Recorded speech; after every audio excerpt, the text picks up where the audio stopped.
नमस्कार साथियों, मेरा नाम अनुपम प्रसून है। आप एनएमएफ न्यूज देख रहे हैं। आज आपको एक दिलचस्प तस्वीर हम दिखा रहे हैं। जरा ये तस्वीर फुल स्क्रीन दिखा दीजिए हमारे दर्शकों को। ये कौन है? ये हैं संजीव सान्याल। जानते हैं ये संजीव सान्याल कौन है? हमारे देश में 140 करोड़ की आबादी है और इस आबादी को, हमारे देश को, बल्कि आप कह सकते हैं कि दुनिया की तीसरी अर्थव्यवस्था को हमारी सरकार कैसे चलाएगी, पैसा कहां से कमाएगी, कैसे पैसा खर्च होगा, इसके लिए जो सलाह देने वाले लोग हैं उनमें से ये प्रमुख हैं। चुनिंदा लोग हैं वो, जो 5-6 लोग हैं जो प्रधानमंत्री नरेंद्र मोदी को सलाह देते हैं देश चलाने के लिए। उन चुनिंदा लोगों में से ये एक हैं। इनका नाम है संजीव सान्याल। अब देखिए कि इतना बड़ा नाम, इतना बड़ा किरदार जब जिस स्थिति में होता है उसमें वो डूब जाता है। जब बात आती है देश को कोई एडवाइस देने की तो इतना सीरियस हो जाते हैं कि उनका फोकस देश को एडवाइस देने में कि कैसे देश बेहतर हो सके, प्रधानमंत्री बेहतर कर पाए, उस पर होता है। और जब भक्ति की बात आती है तो भक्ति में ऐसे रम जाते हैं, ऐसे खो जाते हैं जैसे कोई संत और महात्मा हो। तो इसीलिए बहुत कम उम्र में इन्होंने इतनी बड़ी कामयाबी हासिल की है। इनके बारे में कहते हैं कि बहुत कम उम्र में ही इन्होंने प्रधानमंत्री का आर्थिक सलाहकार बनने का गौरव हासिल किया, भारत का आर्थिक सलाहकार। वरना पहले क्या होता था, इतने वीवीआईपीज आ जाते थे प्रधानमंत्री के सलाहकार बोर्ड में, परिषद में, कि मतलब आम आदमी क्या सोचता है, उसकी क्या जरूरत है, लोग ये पहचान ही नहीं पाते थे। अब हम आपको जल्दी से बता देते हैं। ये वीडियो है 22 अगस्त 2025 का, जब दिल्ली में स्वराज्य कॉन्क्लेव आयोजित किया गया था, जिसे संगम टॉक्स आयोजित करता है। उसी में ये वीडियो रिकॉर्ड किया गया। और संजीव सान्याल जिस गाने पर डांस कर रहे हैं वो गाना भगवान राम से जुड़ा हुआ था, जिस पर ये डांस कर रहे थे। ये वीडियो काफी वायरल है। मेरे सहयोगी पंकज मेरे साथ जुड़ रहे हैं, वो संजीव सान्याल के बारे में ज्यादा जानकारी देंगे। पंकज, हमने देखा बहुत कम ऐसे कैरेक्टर होते हैं और प्रधानमंत्री ऐसे ही युवा लोगों को काफी प्रोत्साहित करते हैं, प्रमोट कर रहे हैं। ऐसे मतलब इनकी उम्र जो मैंने देखी बहुत कम है और इतनी कम उम्र में इन्होंने प्रधानमंत्री को सलाह देना शुरू किया। प्रधानमंत्री ने अपना सलाहकार बनाया।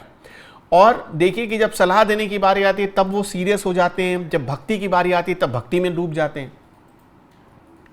अनुपम, बहुत ज्यादा दिमाग वाला या फिर बहुत ज्यादा स्कॉलर होने का मतलब ये थोड़ी है कि आप हमेशा निचड़े हुए नींबू की तरह मुंह बना के बैठे रहें सीरियस, तभी आपको ब्रिलियंट माइंड माना जाएगा। यही तो बदलना है हमें। हम क्या सोचते हैं पता है कि जो बूढ़ा बुजुर्ग है या फिर बहुत जो सीरियस रहता है उसके पास बहुत ज्यादा आइडियाज होते हैं। ऐसा नहीं है।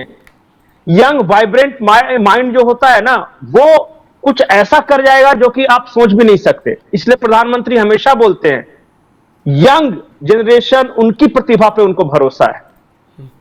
अब जैसे इनको ले लीजिए, ये मतलब कि 6 किस्तों में इन्होंने भारत का एक आर्थिक सर्वे को लेकर किताब लिखी है। और वो किताब पता है, भारत सरकार ने तो अपनाया ही उसे, वो दुनिया भर में पढ़ी जा रही है। वो इंडिया का रोड मैप के रूप में देखा जा रहा है। वो कभी, मैं चाहता हूं कि अगर दर्शक जिनको इंटरेस्ट है अर्थशास्त्र में, तो वो 6 वॉल्यूम में इनकी किताब है, वो जरूर पढ़ें। क्या ब्रिलियंट आदमी है ये। मैं इनका 2-3 बातें बताऊंगा और आपको समझ में आ जाएगा। इन्होंने एक बात कही, इन्होंने कहा कि जो यूपीएससी की तैयारी कर रहे हैं वहां सक्सेस रेट कितना है। उन्होंने कहा 0.1%, यानी 99.9% बच्चे असफल हो जाते हैं।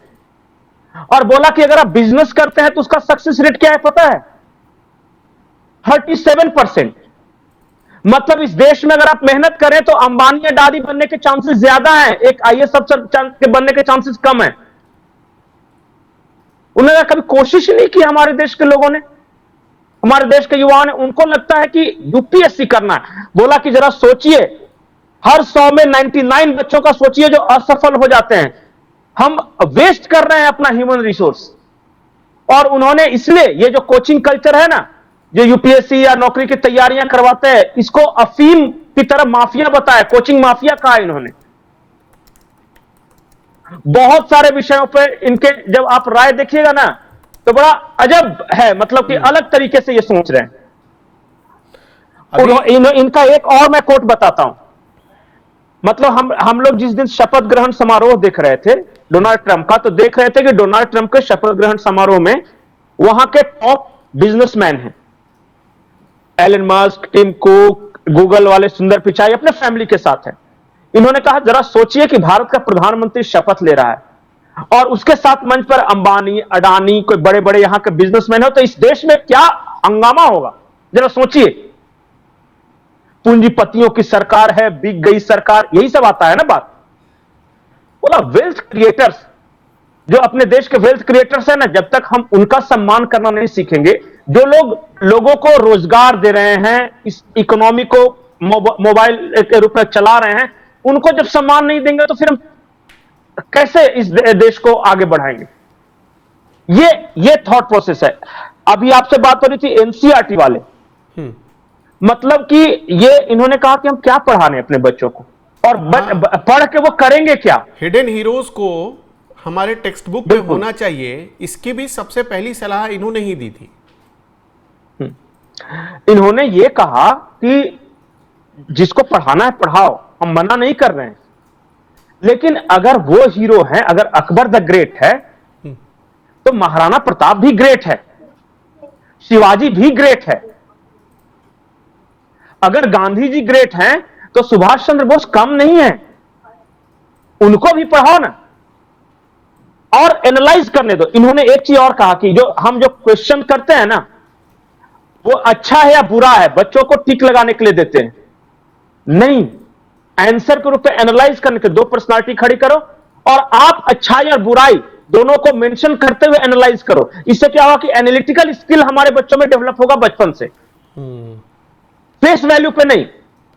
अगर मान लिया कि एक क्वेश्चन है, सपोज मैं आपको उदाहरण देता हूं, बच्चों को बताइए इनमें से आप किसे महान मानते हैं, महात्मा गांधी या चंद्रशेखर आजाद, और टिक मारना है।